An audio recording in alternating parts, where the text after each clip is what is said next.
Hari ini gue mau bahas tentang kenapa gue memilih tinggal di apartemen di Jakarta instead of KPR rumah di pinggiran Jakarta. Karena kalian pasti tahu kan, untuk bisa memiliki rumah di Jakarta itu mahal banget. Jadi akhirnya I finally decide to live in an apartment. Nah, apartemen gue itu berada di daerah Jakarta Barat. Jadi ada beberapa pertimbangan sih kenapa living di apartemen mungkin bisa jadi pilihan buat kalian. Dan balik lagi, ini sesuai dengan kebutuhan, tiap orang beda-beda preferensinya. Jadi gue cuma mau sharing kenapa dan apa aja yang gue pertimbangkan ketika memilih untuk tinggal di apartemen. Snapshot aja, apartemen gue itu berada di Jakarta Barat.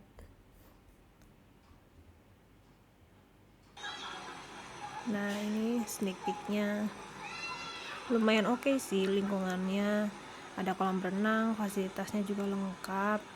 Dan yang pasti so far 3 tahun di sini gue berasa aman banget karena security-nya bagus banget. Jadi alhamdulillah belum pernah sekalipun ada yang hal aneh-aneh terjadi. Jadi I'm very comfortable living di apartemen ini. Nah, buat kalian yang lagi bingung kenapa dan apa aja kelebihan-kelebihan yang kita bisa dapatkan ketika kita tinggal di apartemen adalah, yang pertama itu security. Kayak yang tadi gue bilang, kalau security di apartemen itu lumayan bagus banget karena pasti ada satpam yang di lobi, kemudian akses kita juga dedicated hanya untuk lantai kita aja. Jadi tidak semua orang bisa mengakses ke lantai yang manapun. Selain itu juga ada fasilitas-fasilitas ekstra kayak gym, kolam renang, dimana kalian gak perlu bayar lagi karena udah include di maintenance. Nah, yang kedua adalah faktor location.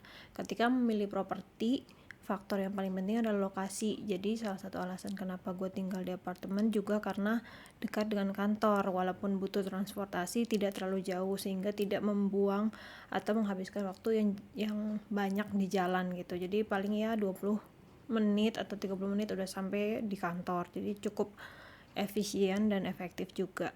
Dan yang ketiga, menurut gue hidup di apartemen tuh anti ribet, dimana kalian gak perlu worry sama tetangga yang kepo atau apa. Jadi semua sudah diatur. Misalnya kalian mau renovasi, itu juga ada prosedur-prosedur yang kalian udah bisa ikutin tanpa kalian harus nyari tukang sendiri, karena mereka punya teknisi yang dedicated untuk ngecek apabila ada kerusakan di dalam apartemen yang kalian huni. Nah, tapi juga ada kekurangannya nih tinggal di apartemen. Yang pertama, yang pasti kita harus bayar biaya maintenance. Biaya maintenance ini lumayan mahal karena include security tadi, dan menurut gue cukup worth it untuk kita dapatkan. Selain karena akses di sekitaran kita juga lengkap gitu, ada mall, ada kolam renang, fasilitas gym, fasilitas basket dan segalanya. Jadi itu cukup untuk kalau kita bayar lagi terpisah akan lebih mahal lagi kan. Yang kedua, kelemahannya ya kita nggak punya halaman, kita nggak bisa keluar harus naik lift, turun lift gitu ya. Jadi kita tidak punya landed house atau landed land yang bisa kita mungkin tanami pohon, karena biasanya apartemen-apartemen itu terbatas untuk kita bisa misalnya tanam pohon atau taruh tanaman gitu. Bahkan walaupun ada balkonnya belum tentu diperbolehkan.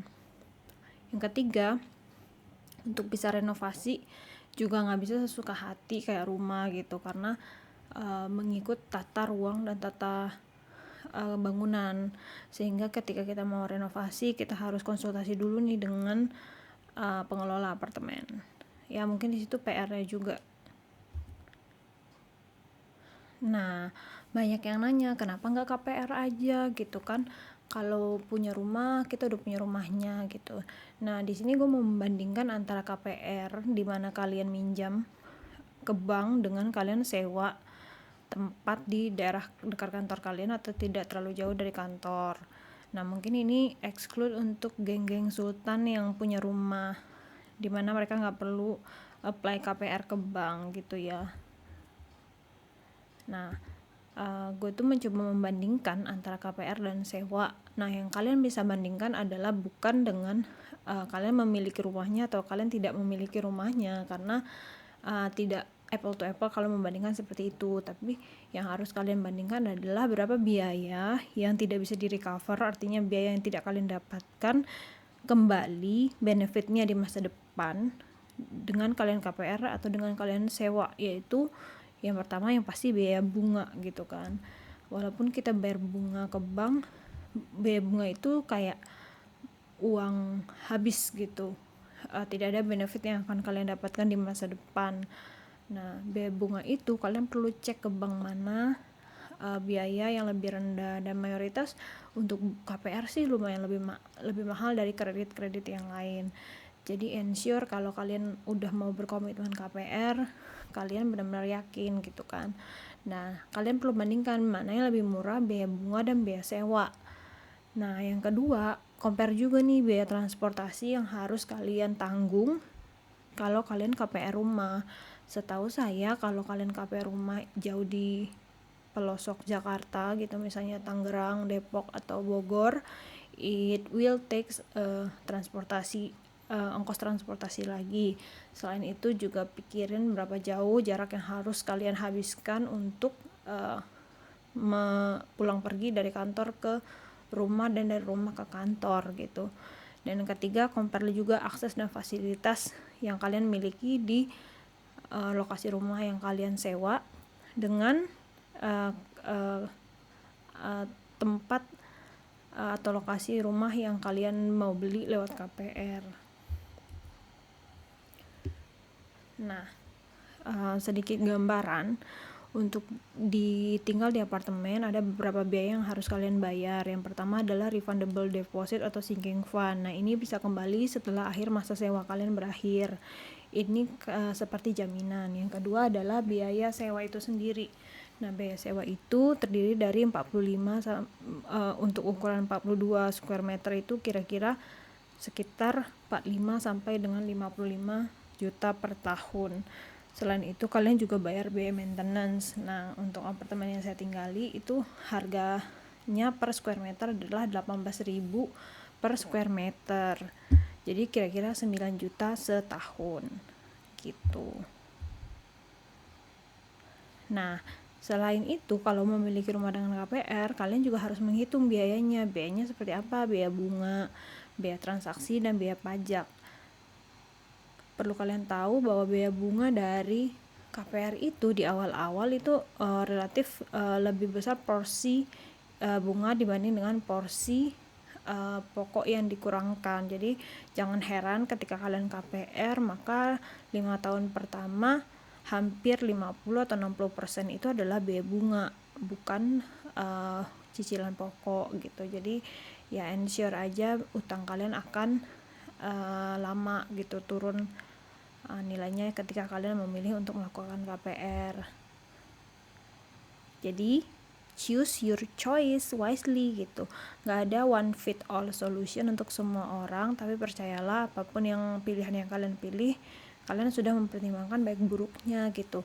Tidak semua orang cocok tinggal di apartemen dan tidak semua orang juga cocok tinggal di rumah. Dan yang pasti memilih tinggal di apartemen atau sewa rumah itu memberikan kalian fleksibilitas, terutama buat kalian yang sering pindah-pindah kantor gitu.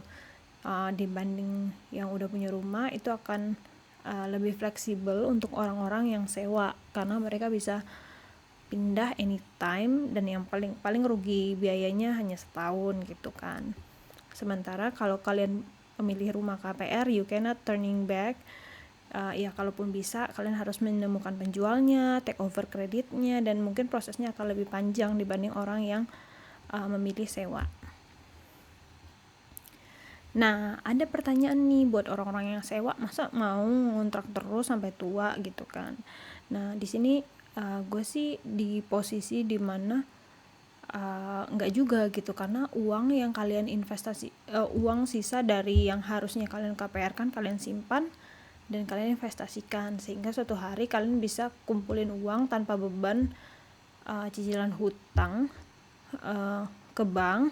Kalian bisa beli rumah, karena mungkin ketika kita bekerja di Jakarta atau kota-kota besar, mungkin ketika tua nanti kita tidak ingin di kota besar, tapi kita ingin di kota kecil yang lebih damai, tenang, dan jauh dari hiruk pikuk kehidupan. Jadi you don't need to choose something yang fix ketika masih muda juga gitu kan. Mungkin pengen pindah ke luar negeri atau gimana gitu kan. Apalagi zaman milenial zaman sekarang akan sangat mudah sekali mereka untuk memilih pindah lokasi. Apalagi dengan adanya istilah world citizen, dimana kita bisa aja jadi warga negara apa tapi kerja di mana gitu. Nah, actually banyak orang yang bilang mending KPR, nanti rumahnya jadi punya kita. Tapi ingat ya, KPR itu belum berarti rumahnya jadi milik kita. Rumahnya akan menjadi milik kita ketika KPR yang sudah selesai, karena rumah tersebut jadi aset jaminan bagi bank. Jadi secara nggak langsung sewa dan KPR sebenarnya sama-sama sewa. Kalau yang sewa itu sewa ke landlord atau pemilik properti, kalau KPR ya sewanya ke bank gitu, on exchange of bunga atau biaya sewa gitu. Jadi nggak usah malu kalau masih sewa. Nah, jadi yang perlu kalian lakukan adalah do your own research, mana yang lebih works, mana yang lebih bagus buat kalian gitu. Karena ada orang tertentu yang nyaman tinggal di rumah, tapi ada juga orang yang nyaman untuk sewa dan pindah-pindah gitu. Sekali lagi, tidak ada solusi yang fit for everyone. Jadi ya tinggal di compare aja mana yang kalian lebih comfortable gitu. Nah, di sini saya compare dikit nih. Kalau kalian sewa apartemen di Jakarta Barat, misalnya itu kalian kerja di Sudirman atau Gatot Subroto atau di Segitiga Emas, ya mungkin biaya transportnya akan lebih murah dibanding kalian sewa rumah di BSD, jauh. Kalian akan bayar biaya tol juga, dan yang pasti kalian akan take waktu yang lebih panjang untuk bisa pulang ke rumah dibanding kalian sewa. Menurut saya waktu adalah nilai tukar yang paling berharga, jadi ya harus di spend dengan sebaiknya kan. Nggak mau juga ya ngabisin waktu di jalan gitu deh. Sekian dulu video kali ini, enjoy.